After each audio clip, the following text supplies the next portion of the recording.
Semua peserta boleh bersilakan duduk.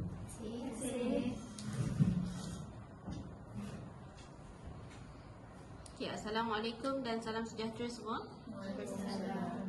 Apa khabar? Baik. Okay, hari ini kita akan mulakan sesi temuduga kita bagi jawatan grade DG 41. Okay, semasa sesi temuduga ini terdapat soalan yang ditanya dalam bahasa Inggeris dan juga bahasa Melayu. Okay, jadi semua dah bersedia? Boleh kita mulakan sekarang? Boleh. Okay. Alright, let's start our interview session with introduction. Please introduce yourself. You may start now. Assalamualaikum and good morning. My name is Putri Miraya binti Abu Bakar Yap. I am 24 years old. I was born and raised in Kluang, Johor. I'm a fresh graduate from University Technology Malaysia with Bachelor of Technology with Education in Living Skills. I have graduated with the CGPA of 3.86. During my studies, I have learned different skills such as wiring, electronic, painting, cooking, and so on.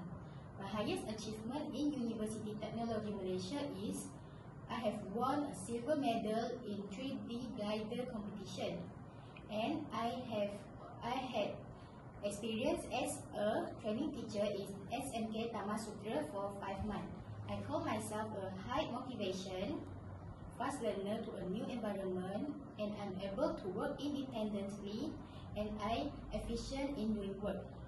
I believe with all the skills and knowledge I have, I can be a professional teacher. Thank you. Assalamualaikum warahmatullahi wabarakatuh and very good morning to all the panel. My name is Nur Amira Adiba binti Nur Ashikin. I am born and raised in Segamat, Johor. I have graduated my degree in UTM with CGPA 3.75 in 2022. I've studied Bachelor of Technology with Education, major in Living Skills. During my uni life, I've been appointed as a Vice President in 2 programs, which is program Pembugaran Minda Tibet and also Lemang Sekampung. During the program, we have to contribute something to the community, and I've been worked with the community. I also have been a practical teacher for 5 months, and I'm able to be a good teacher, and I've experienced to teach students.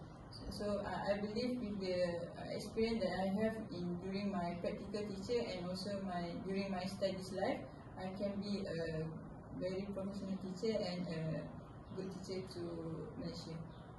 Thank you. Assalamualaikum. First of all, I would like to thank you to all interviewers to give opportunity to myself. My name is Nur Izzati binti Japside. I'm 25 years old and I'm from Kluang, Johor. I'm fresh graduate from University Technology with course Bachelor of Technology with Education Living Skill. My latest CGPA 3.79. I have experience as the training teacher at SMK Taman Sutera. My strength are self-motivated and hardworking to become teacher in future. Thank you. Assalamualaikum and very good morning. Nice to meet you all. First of all, thank you for giving me an opportunity to introduce myself. My name is Nur Ainiza binti Johari. I am 36 years old. I am from Alustar, Kedah, but currently staying at Langkawi, Kedah.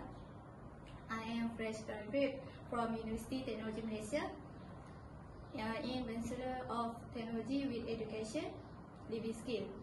I also learned a lot about entrepreneurship during my diploma in University Pendidikan Sultan Idris. I am a hardworking student and also active student of the association. I am a general secretary in Volunteer Club and also a vice director for Mission Fruit and collaborate to all university in Malaysia. I am also a vice president in education program, the program called Mentor Mentee program. Now I am graduate and I want to apply all my knowledge in my work. I pursue that field of education because I always want to learn, and education is interested to fix my knowledge in future. Thank you. Assalamualaikum and good morning. My name is Nur Fatiha and I'm 24 years old. I'm from Marang, Terengganu. I'm a fresh graduate from University Technology Malaysia in Bachelor of Technology with Education in Mini Skills with 3.72 CGPA. I had experience I had experience as a training teacher at SMK Damajaya.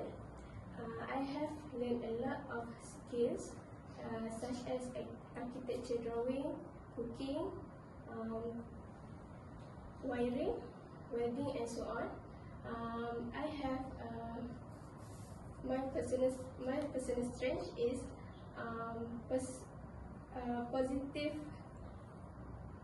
My personal strength is positive attitude towards learning and grasping new skills.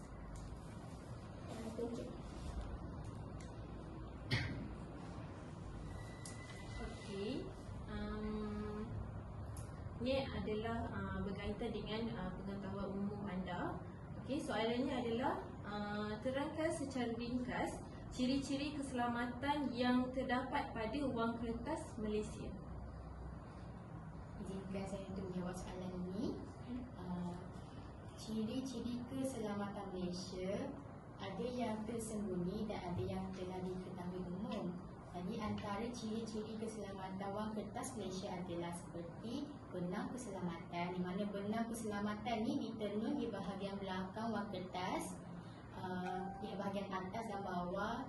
Contohnya bagi wang kertas RM10 terdapat tulisan kecil yang menulis BNM RM10. So tulisan-tulisan kecil ini akan membentuk seperti garisan tegak dan sukar dilihat dengan mata kasar. Yang selain itu terdapat juga potret tanda bayang, di mana secara umumnya kita tahu di bahagian kanan wang kertas ada potret yang di-Pertuan Agong. Manakala di sebelah kirinya pula ada bayang-bayang potret yang di-Pertuan Agong. Gambar ini dapat dilihat di bawah cahaya. So bila kita letak kertas tu di bawah cahaya, kita akan nampak potret yang di-Pertuan Agong secara bayang-bayang, dan di bawah potret tersebut ada nilai wang bagi kertas tersebut. Contohnya RM10 dia tulis 10, yang 50 akan terdapat tulisan 50. Dan selain itu terdapat juga teks mikro di wang kertas. Ia juga terletak di bahagian belakang wang kertas, di mana pada gambar di bahagian belakang wang kertas tersebut terdapat garis yang kelihatan seperti garisan tebal di atas dan bawahnya yang terlihat seperti bingkai. Sebenarnya garisan tu adalah tulisan yang sangat kecil yang menunjukkan nilai wang tersebut. Juga tertulis BNM RM10 atau 50 dan seangkatan dengannya lah mengikut nilai mata wang tersebut. Terima kasih. Okey, bagi apa pengetahuan ciri keselamatan wang kertas Malaysia ada banyak seperti yang telah diterangkan oleh rakan saya. Okey, antaranya ialah cetakan intaglio. Cetakan intaglio ini ialah dia ada 3 cetakan di mana gambar yang di-Pertuan Agong pertama, corak nombor denominasi. Nombor denominasi itu ialah angka pada nombor wang kertas itu, 50, 10 ataupun 20, dan juga corak perkataan seperti Bank Negara Malaysia. Okey, pada tiga-tiga perkara bentuk ini, ianya telah dicetak dengan beberapa lapisan dawat hitam supaya ianya boleh menimbulkan kesan visual yang timbul. Kalau kita rasa perkataan Bank Negara Malaysia tu, kalau panel-panel semua akan rasa ianya timbul sebab ianya dilapiskan dengan beberapa dakwat halus. Okey, seterusnya ialah tanda pandang telus, di mana kalau kita perasan corak bunga raya yang berada di wang kertas itu, di bahagian atas dan bawah itu adalah sama, dan juga bahagian depan dan belakang wang kertas itu bentuk bunga raya itu juga sama. Itu dah dikatakan tanda pandang telus. Yang ketiga ialah image tanda potret, iaitu di mana kalau kita tahu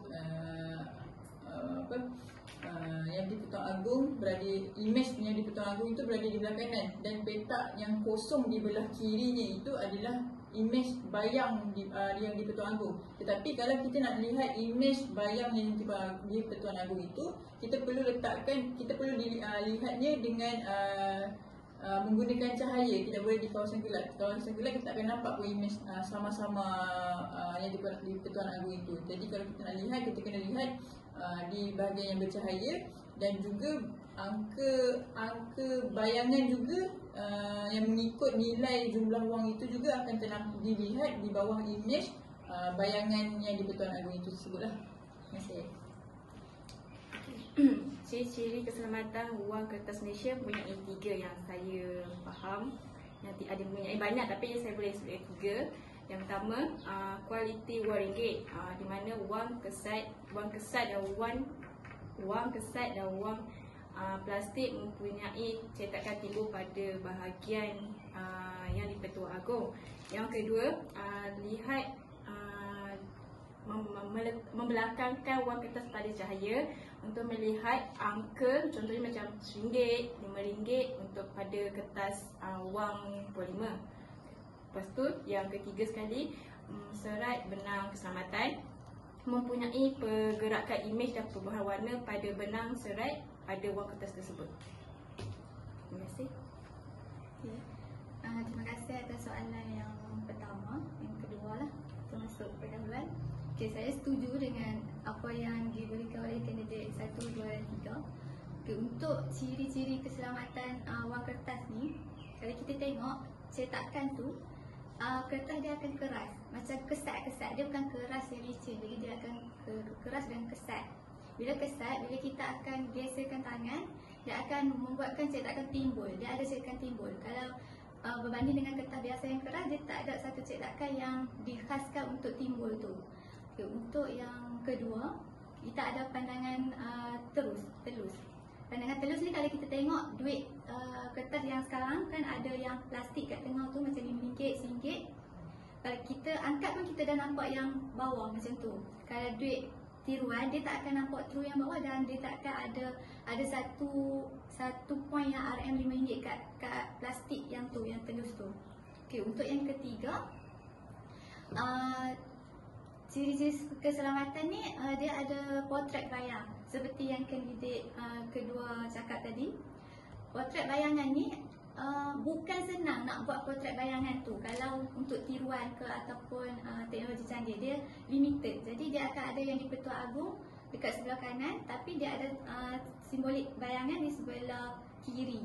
Jadi kita angkat kertas ataupun dekat pasaraya kita tengok dia ada scanner untuk dia buka cahaya kan. Takkan dia nak angkat macam tu. Scanner tu yang akan check dia punya kod, dia punya yang dekat sebelah kanan dia ada punya silver tu, akan check keselamatan dan barcode dia. Itu saja daripada saya. Pada pengetahuan saya terdapat banyak ciri keselamatan, tapi saya hanya bagikan 3 ciri keselamatan wang kertas Malaysia. Yang pertama ialah benang keselamatan kanta mikro. Jika kita menggunakan kanta pembesar, tulisan keras jelas kelihatan pada tulisan yang halus. Yang kedua ialah cetakan timbul, iaitu pada potret yang di Pertuan Agong, teks dan angka. Dan yang terakhir ialah tanda pandang telus seperti yang diberitahu oleh kandidat yang sebelumnya, iaitu merupakan reka bentuk grafik pada pandangan hadapan dan belakang yang boleh dilihat secara selari. Contohnya pada wang kertas RM1, plastik dan RM5 Malaysia. Itu saja dari saya. Okey, baiklah. Terima kasih untuk jawapan untuk soalan yang pertama.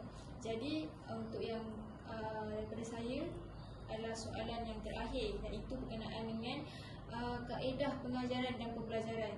Jadi soalannya ialah, jika berlaku situasi pelajar lemah berbahasa sama ada Melayu atau Inggeris, apakah pendekatan yang boleh anda semua untuk lakukan bagi mengatasi masalah tersebut dalam bilik darjah?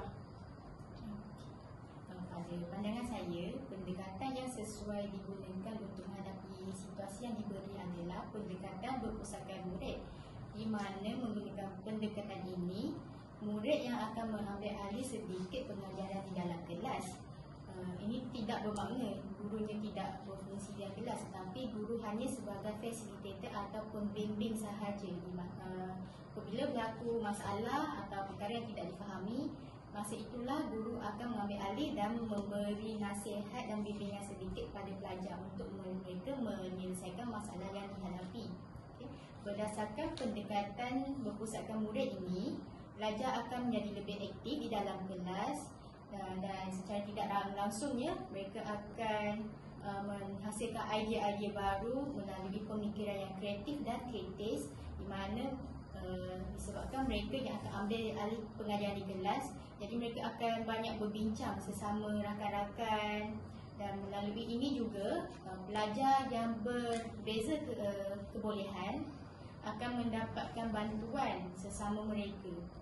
Yang setahu kita, student ni dia malu nak minta tolong dengan cikgu, jadi dia akan lebih kepada meminta pertolongan daripada kawan-kawan dia terlebih dahulu sebelum dia nak minta tolong dengan cikgu. Jadi bila kita gunakan pendekatan berpusatkan murid ini, pelajar yang menghadapi masalah kekurangan berkomunikasi dengan bahasa-bahasa tertentu, dia akan mendapatkan bantuan daripada rakan-rakan dia semasa perbincangan, dan dengan ini dia akan lebih mudah untuk memasuki perbincangan yang dilakukan antara pelajar sahaja. Jadi mereka akan lebih selesa dan tidak malu untuk menghujahkan idea-idea masing-masing dalam tu.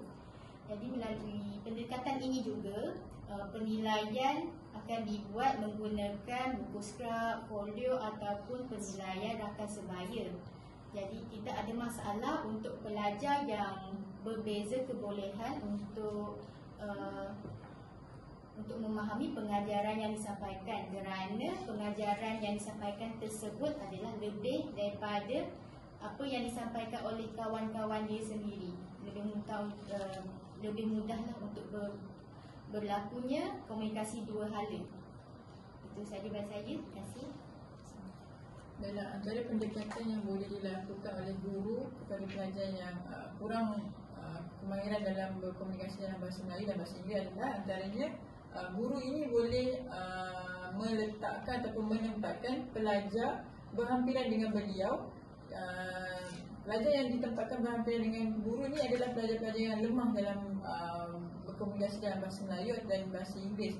Dengan cara atau kaedah ini, guru itu boleh menumpukan lebih perhatian kepada pelajar-pelajar yang lemah ini.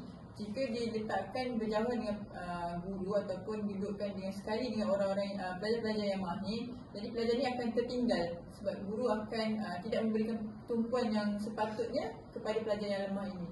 Okay, selain itu, pendekatan lain yang boleh guru ini lakukan adalah kita melakukan aktiviti bersama-sama dengan pelajar di dalam kelas. Antara aktivitinya ialah kita membuat aktiviti menyanyikan lagu-lagu popular yang berada di Malaysia atau peluang negara dalam bahasa Inggeris. Bahasa Inggeris mesti dari luar negara, dan juga lagu-lagu popular di Malaysia dalam bahasa Melayu.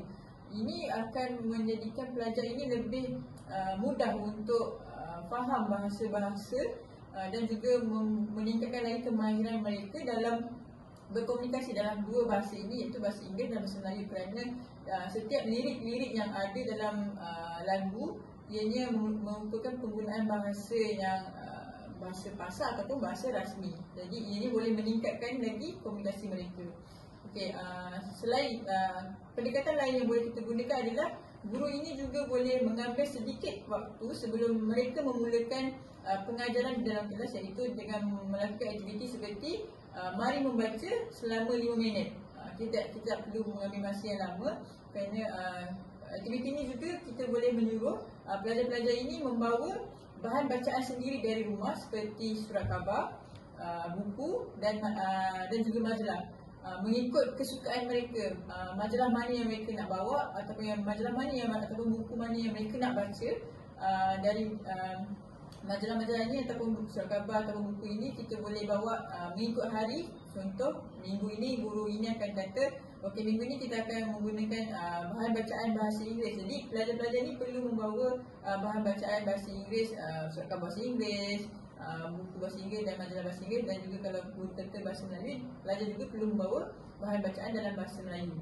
Okey, guru ini perlulah menumpukan lebih kepada kemahiran membaca dan pembendaharaan kata pelajar untuk meningkatkan komunikasi mereka berbanding dengan guru hanya menyuruh pelajar membaca fakta sahaja. Dengan cara ini kita boleh meningkatkan lagi kemahiran berkomunikasi pelajar dalam dua bahasa ini, iaitu bahasa Melayu dan juga bahasa Inggeris. Terima kasih. Pada pandangan saya, pendekatan yang sesuai digunakan oleh guru contohnya seperti pendekatan situasi. Pendekatan situasi ini merangkumi dari segi membaca, mendengar, dan dari segi nada, intonasi pada pembelajaran tersebut. Contoh yang boleh saya bagi, cikgu tu sendiri menggunakan kaedah seperti kaedah atau alatan seperti multimedia. Sebab sekarang bila kita mau kepada guna buku, diorang mudah macam bosan. So dengan kaedah kita guna, cikgu tu sendiri guna LCD.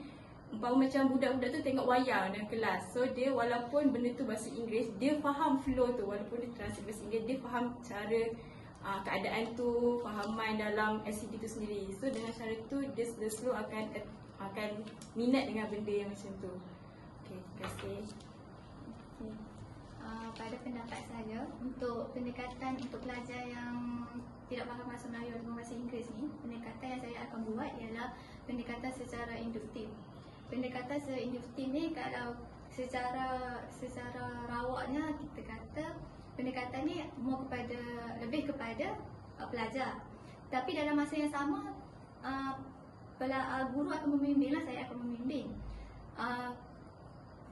Sewaktu pembelajaran, pada awal saya akan menerangkan topik apa yang akan saya ajar. Sebagai contoh, saya akan belajar topik magnet.